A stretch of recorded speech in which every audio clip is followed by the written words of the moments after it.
Inverter.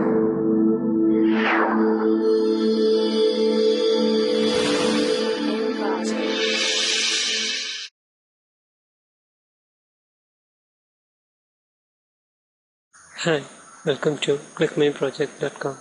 This video will lead us to the complete demo of optimal service pricing for a cloud cache under the domain of data mining. Cloud computing is the service-oriented technology based on the pay-per-use technologies. For this one, the payment will be depend upon the how much level we going to be used. Here, all the data are downloaded and used from the original cloud database. The cache service will be used for provide the quality of query service. Improvement of the cloud profit using a dynamic pricing model. Query execution in a cloud database will minimize the cloud profit. Query execution will be normally based on the first come first serve method. This is the basic technique of the queuing method. The cache database will be built from the original cloud database. The cost of the resources will be common for all the situations because their demand will get increased or decreased. To achieve this, we have to implement the dynamic pricing model with the demand analysis. For our major goal to achieve the user satisfaction and cloud profit.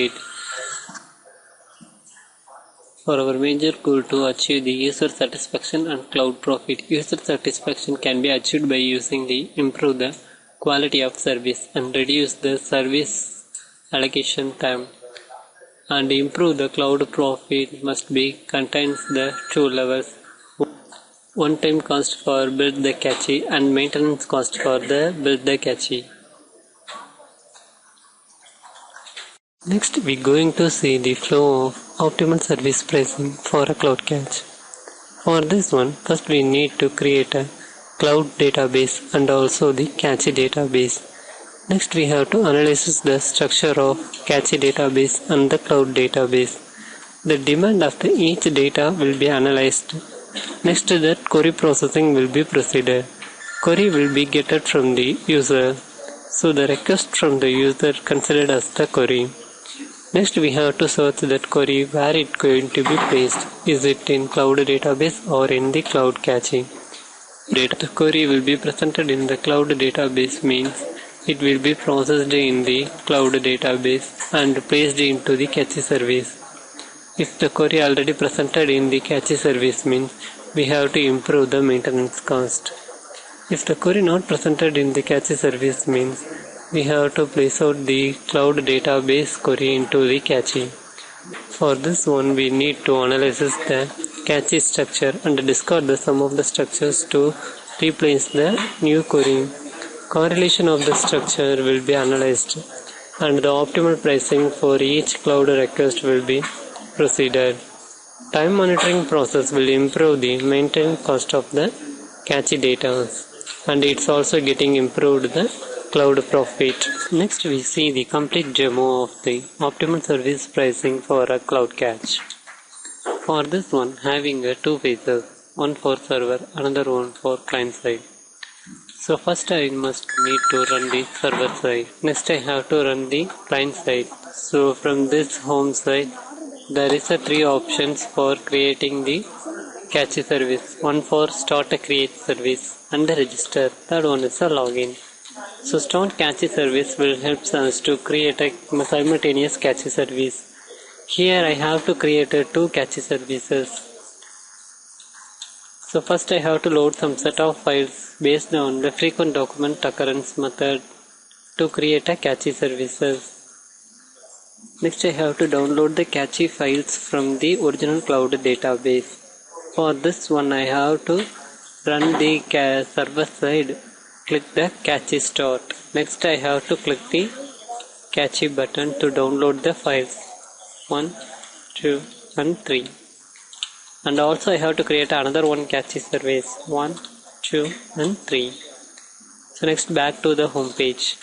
Next I have to register some details about the user.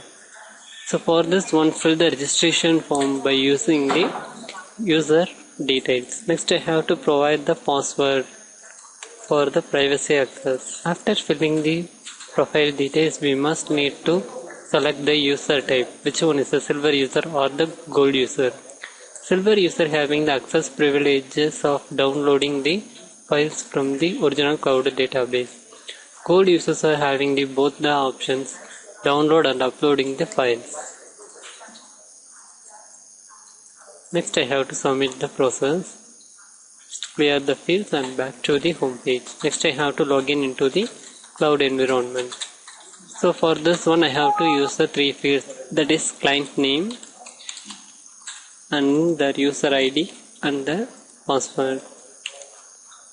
So before login I must need to start the server. So after starting the server I have to click the login button.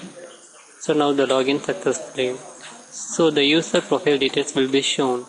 There is two options will be shown, one for uploading, another one for downloading.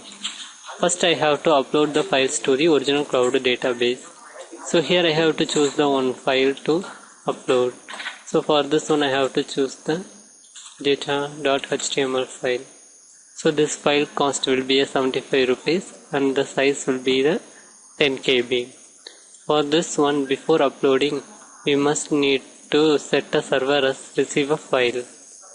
So after setting this, we have to upload the file to the cloud database. So the file uploaded to the cloud database and also the file received in the server side successfully.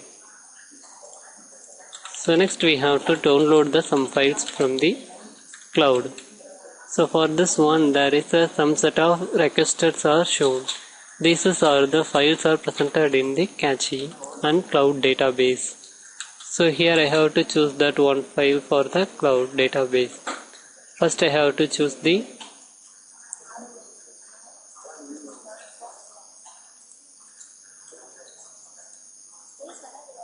server2.txt.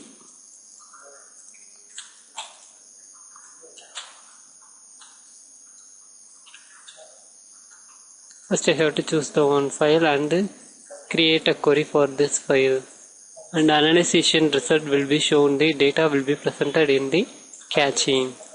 So and the demand factors will be shown in this one.